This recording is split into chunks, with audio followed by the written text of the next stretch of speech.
सुप्रभात साथियों, मैं हूं आपका दोस्त सागर अरोड़ा और आपका हिंदी का अध्यापक भी मैं ही हूं दोस्तों। आइए आज हम लोग बात कर रहे हैं भाषा पर। हमने आपको अपने पिछले वीडियो में बताया था कि भाषा क्या होती है, लिपि क्या होती है और उसके बाद हमने आपको वर्ण बताए थे कि हिंदी वर्णमाला में वर्णों की संख्या 52 होती है। हमने आपको स्वर भी बताया था कि हिंदी वर्णमाला में स्वर कितने होते हैं। तो मेरे दोस्तों, हिंदी वर्णमाला में स्वरों की संख्या होती है 11। आगे चलते हैं तो देखते हैं, हमने आपको स्वर का और व्यंजन का कुछ प्रकार भी बताया था। हमने आपको कुछ संयुक्त व्यंजन बताए थे, द्विगुण व्यंजन बताए थे। अब हम लोग चल रहे हैं उसके आगे। यदि आप लोगों ने हमारा पहला वीडियो नहीं देखा है तो मेरा रिक्वेस्ट है दोस्तों आपसे कि आप सबसे पहले हमारे पहले वीडियो को देख लीजिए, क्योंकि यदि आप हमारा पहला वीडियो देखेंगे तो आपको आज का वीडियो और अच्छे से समझ में आएगा। क्योंकि आज हम लोगों का यह दूसरा दिन है जब हम लोग भाषा के दूसरे चैप्टर को, मतलब भाषा में जहाँ तक हमने पढ़ा था उसके आगे हम लोग आज बात करने वाले हैं। तो आपको यदि आज का वीडियो समझ में ना आए तो आपको सबसे पहले करना क्या है कि हमारे पुराने वीडियो में जाना है, उस वीडियो को आपको देख लेना है। तो आइए साथियों, बिना देरी किए हुए चलते हैं हम अपने आज के टॉपिक पर। और उससे पहले मेरे दोस्तों, सबसे पहले आप मेरे वीडियो को लाइक कर दीजिए। यदि आप चाहते हैं कि मेरा यह वीडियो कोई और भी देखे, कोई और भी इसका लाभ उठा सके, तो आप इस वीडियो को शेयर कर दीजिए अपने दोस्तों में, व्हाट्सएप पे, फेसबुक पे, तमाम जगह जहां आप इसको कर सकते हैं। तो आइए बिना देरी किए हुए चलते हैं हम अपने टॉपिक पे। आइए देखिए, कई बार हम लोगों का प्रश्न आता है कि ह्रस्व स्वर क्या होता है। देखिए, इस प्रश्न को मैं हटा दे रहा हूं यहां से। देखिए, जो हम एक बार और बता भी देते हैं आपको, हिंदी वर्णमाला में जो वर्ण होते हैं 52। स्वर कितने होते हैं? स्वर होते हैं 11। कितने होते हैं साथियों? 11। बहुत ही इंपॉर्टेंट क्वेश्चन है। अब उसके बाद हम बात करेंगे ह्रस्व स्वर की।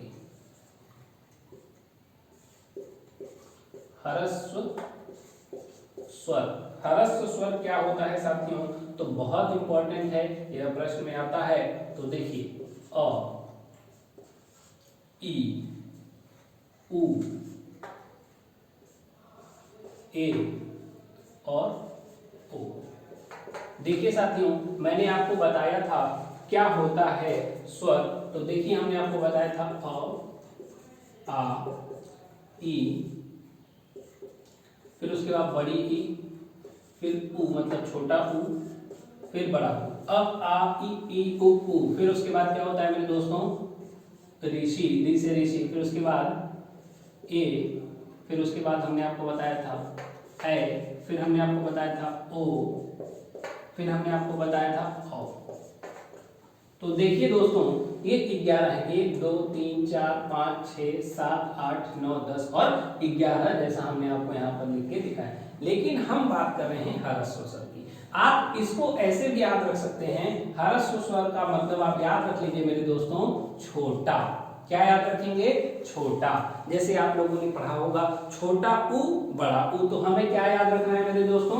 छोटा उ। आपने पढ़ा होगा छोटी ई और बड़ी ई, तो हमें क्या याद रखना है ह्रस्व स्वर में? छोटी ई। और देखिए, ये भी अ की यदि बात करें तो ये छोटी मात्रा है और ये बड़ी मात्रा है, तो हमें ह्रस्व स्वर के लिए क्या याद रखना है? अ याद रखना है। उसके बाद आइए, ऋषि में कोई छोटा बड़ा नहीं होता, इसको हम लोग इसमें शामिल नहीं करेंगे।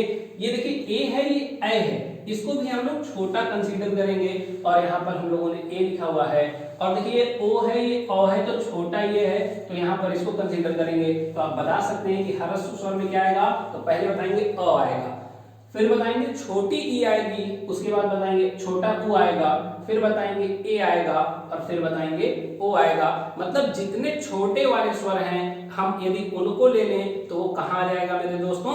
ह्रस्व स्वर में। Very very most important topic for your Hindi exam. बहुत इंपॉर्टेंट है मेरे दोस्तों, क्योंकि ये कई बार पूछा जाता है। प्रश्न ऐसे आता है, इनमें से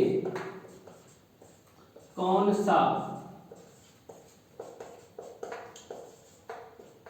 ह्रस्व स्वर होगा?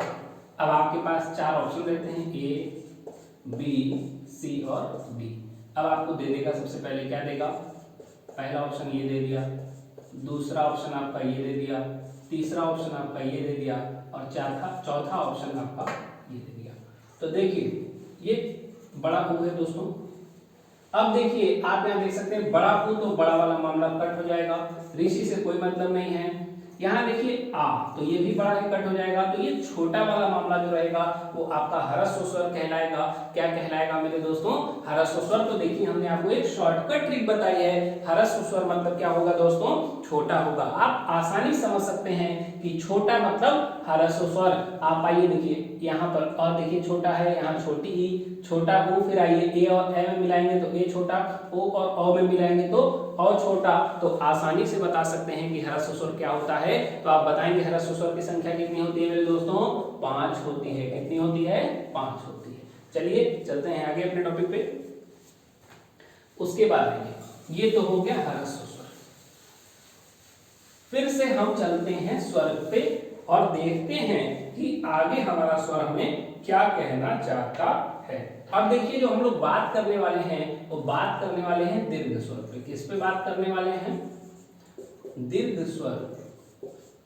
किस पे बात करने वाले हैं? दीर्घ स्वर। और दीर्घ मतलब आप क्या समझेंगे? बड़ा। दीर्घ मतलब क्या समझेंगे? बड़ा। दीर्घ मतलब क्या होता है मेरे साथियों? बड़ा, विस्तृत। अब फिर से आइए, स्वर आपको पता है, एक बार और हम लोग स्वर लिखेंगे। अ, आ, छोटी ई, बड़ी ई, फिर छोटा ऊ, फिर उसी प्रकार बड़ा ऊ, फिर उसी प्रकार इससे ऋषि, फिर ए और फिर ए और फिर ओ और फिर औ।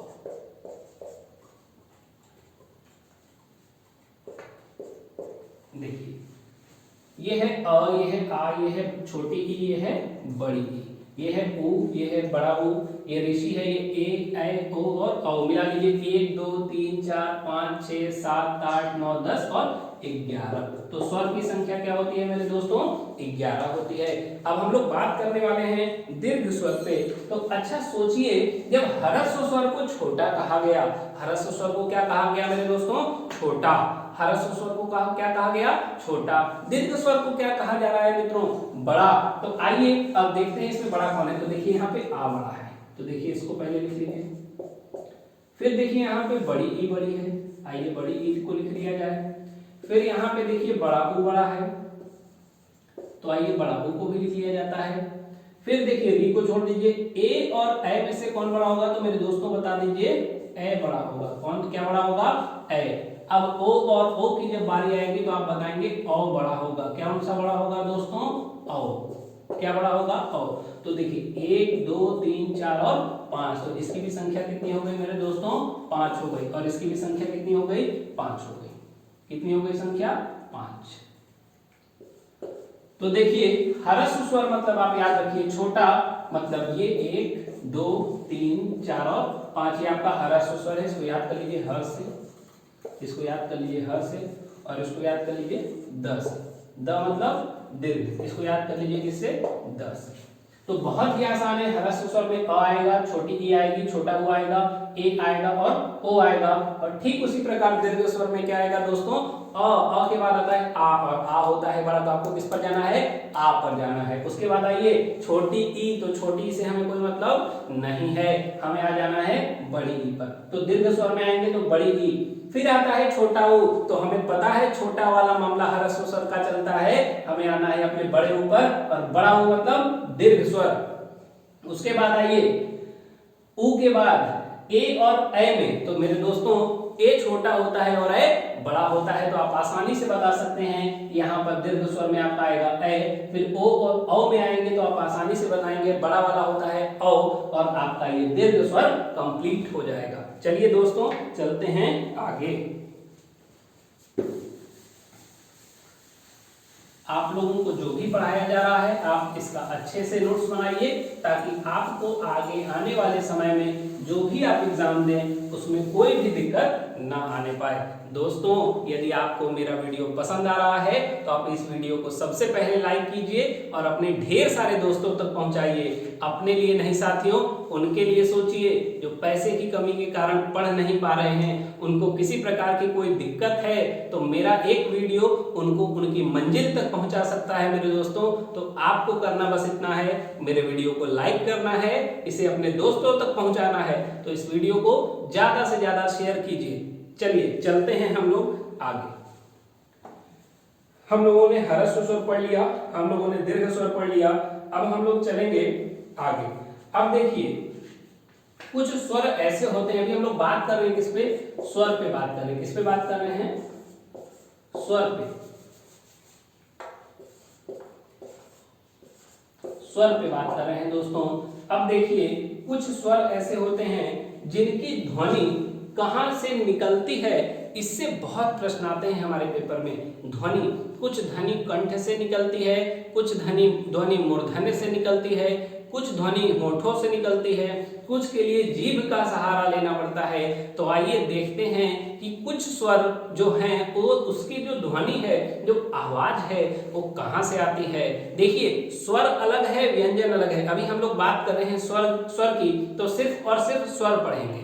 जब हम लोग बात करेंगे व्यंजन की तो सेम यही चीज पढ़ेंगे, लेकिन वो चीज कहां पढ़ेंगे, व्यंजन में पढ़ेंगे। तो आइए हम लोग चलते हैं अपने स्वर पे। सबसे पहले हम बात करेंगे कंठ की। किसकी बात करेंगे, कंठ की। किसकी बात करेंगे, कंठ। देखिए कंठ को इस प्रकार भी लिख सकते हैं,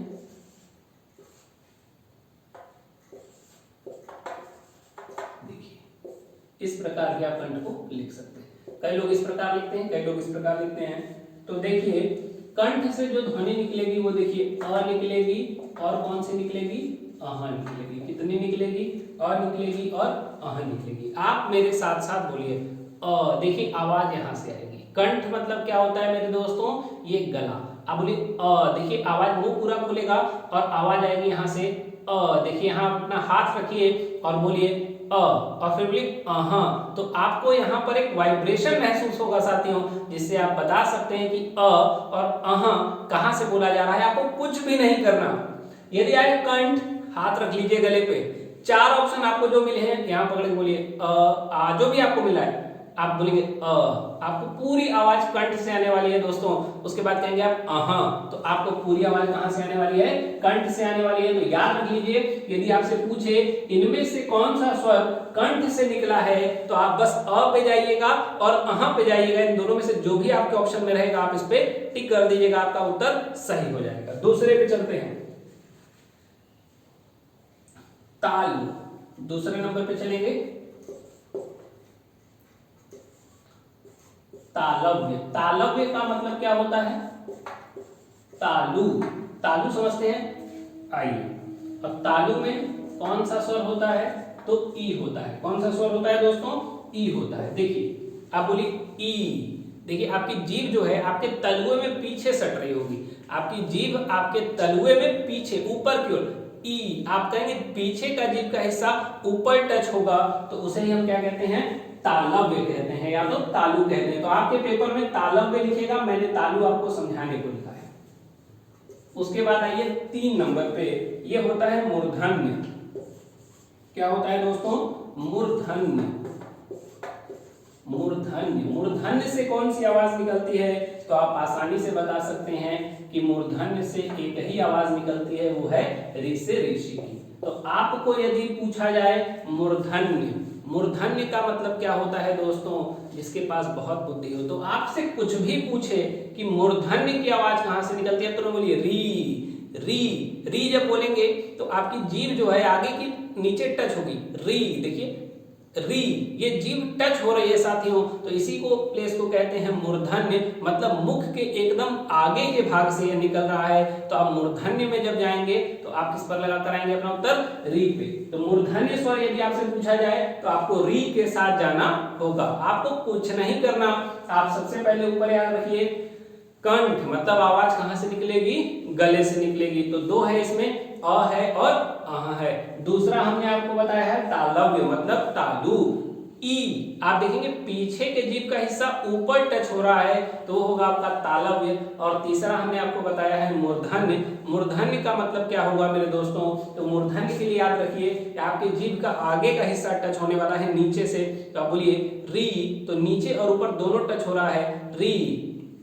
तो ये आपका मूर्धन्य हो जाएगा। आइए हम लोग चौथे की बात कर लेते हैं। मूर्धन्य के बाद आगे अनुनासिक,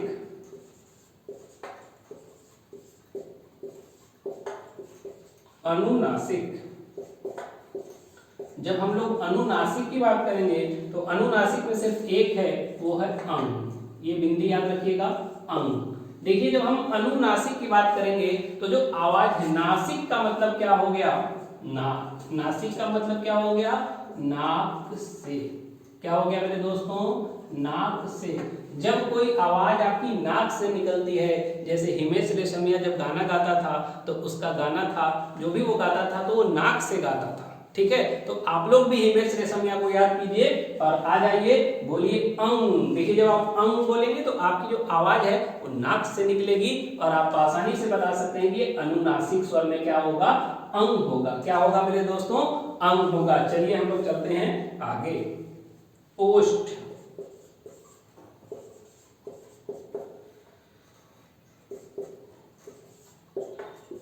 ओष्ठ। ओष्ठ मतलब क्या होता है मेरे दोस्तों, तो ओष्ठ मतलब होता है होंठ। इसमें आपका आता है ऊ और आता है बड़ा ऊ, दो आते हैं इसमें। देखिए आप बोलिए मेरे साथ साथ, बोलिए ऊ।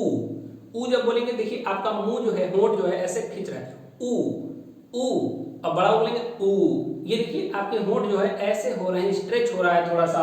तो यहाँ आप आसानी से बता सकते हैं कि ऊ और ऊ बोलने में होंठ का सहारा लेना पड़ रहा है, तो ये कहां से निकलेगा, ओष्ठ से। और इसको आप याद रख सकते हैं होंठ, होंठ। ठीक, और आप इसको लिप्स से भी याद रख सकते हैं, लिप्स, LIPS, लिप्स। तो आप हिंदी पढ़ रहे हैं तो लिप्स मत पढ़िए, आप सिर्फ और सिर्फ पढ़िए होंठ। आपने गाना भी कई बार सुना होगा होठों पर, ठीक है। और चलिए होठों पर हंसी और मुस्कान रखिए, आप अपने आने वाले किसी भी परीक्षा को आसानी से पास कर लेंगे मेरे दोस्तों। बस आपको करना क्या है कि हार्डवर्क नहीं करना है, मजदूरी नहीं करनी है, आपको करना है स्मार्ट वर्क। और मैं आपके लिए यहीं आया हूं आपको स्मार्ट बनाना है। मेरा काम बस इतना है कि मैं जो लोग हार्ड वर्क कर रहे हैं उनको एक दिशा दूंगा जिससे वो स्मार्ट वर्क करेंगे और स्मार्ट वर्क करके वो आसानी से अपनी मंजिल को प्राप्त कर लेंगे। क्योंकि आप सोचिए साथियों, आप जितनी भी मेहनत करेंगे उसमें सबसे पहले होगा क्या, यदि आप किसी नौकरी को पाते हैं, आप किसी जॉब को पाते हैं, तो सिर्फ आपका भला नहीं होगा मेरे दोस्तों, आपके घर में आपके माता पिता होंगे, बड़े छोटे भाई बहन होंगे, सबको अच्छा लगेगा कि आप एक किसी सरकारी अफसर बन जाएंगे, किसी अच्छे पद पे पहुंच जाएंगे। तो लेकिन उसके लिए करना क्या होगा कि मजदूरी नहीं करनी है, हमें हार्ड वर्क करना है और मेहनत से कभी पीछे भागना नहीं है। तो आइए मेरे साथियों, ओष्ठ मतलब ऊ होगा और ऊ होगा, और आप बोल कर देखिए, किसी चीज को याद करने की जरूरत नहीं है, आप बोलिए। आप देखिए ऊ, आवाज सीधा सीधा होंठ आपका स्ट्रेच हो रहा है, छोटा हो रहा है, आप बता सकते हैं ऊ और ऊ में होंठ का प्रयोग हो रहा है, तो होंठ के लिए ओष्ठ। आगे चलते हैं 6 नंबर,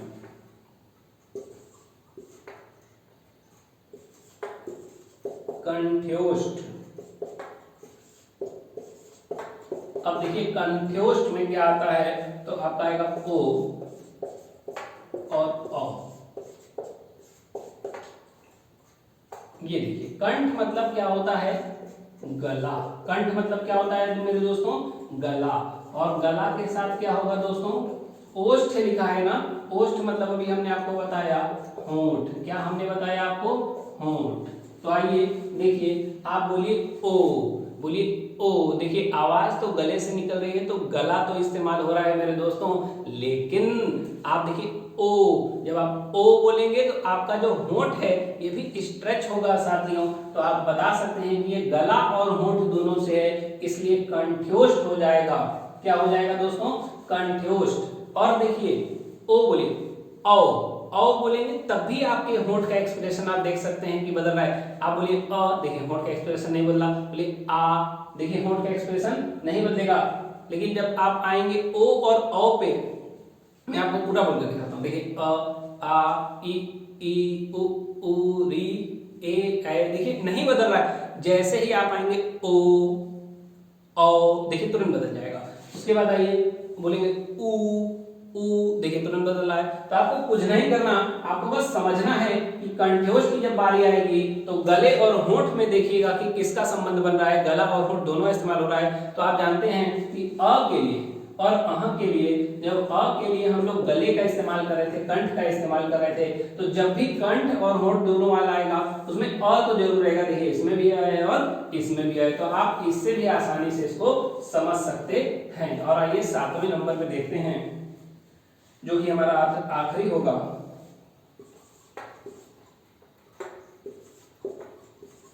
कंठ तालव्य।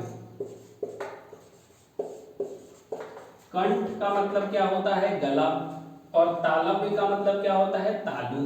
तो आइए देखते हैं, ये हो गया ए और ये हो गया ए, ठीक। आइए, कंठ का मतलब क्या है दोस्तों, गला, और तालव्य का मतलब क्या है दोस्तों, तालु। चलिए आइए देखते हैं। और तालव्य देखिए हमने यहाँ लिखा था ई, ठीक। उसी प्रकार आइए बोलिए ए, देखिए आवाज तो गले से भी आ रही है लेकिन उसमें तालु का भी प्रयोग हो रहा है। ए, देखिए पीछे की जीभ ऊपर से सट रही है। ए, बोलिए ए, देखिए पीछे की जीभ ऊपर से सटेगी, तालु का प्रयोग जरूर होगा। तो हम लोग कंठ तालव्य में क्या आएंगे, तो क्या पढ़ेंगे, गला और तालु, और गले और तालु से कौन सी आवाज आ रही है, ए और ए की आ रही है। तो देखिए अभी हमने बात की है स्वर की, इसमें 2 होंगे, इसमें 1 होगा, इसमें भी 1 होगा, और आपका अनुनासिक में भी आपका 1 होगा, ओष्ठ में आपके 2 होंगे, कंठोष्ठ में भी आपके 2 होंगे, और आपके कंठ तालव्य में भी कितने होंगे, 2 होंगे। दोनों जोड़ लीजिए, 2 2 4, 2 6 और 1 7, 1 8, 1 9 और 2 11। टोटल मिला देंगे तो कितने आ जाएंगे मेरे दोस्तों, 11। चलिए चलते हैं हम लोग आगे, आज के अपने अगले टॉपिक पर देखते हैं कि हम लोग आगे क्या पढ़ने वाले हैं और क्या इसमें समझने वाले हैं। आइए मैं आपको 1-2 प्रश्न देता हूं, आप उस प्रश्न को पहले हल कीजिए और फिर देखते हैं कि हम लोग आज आगे इसको कैसे समझेंगे। तो बताइए, इनमें से एक प्रश्न है सिर्फ, इनमें से कौन सा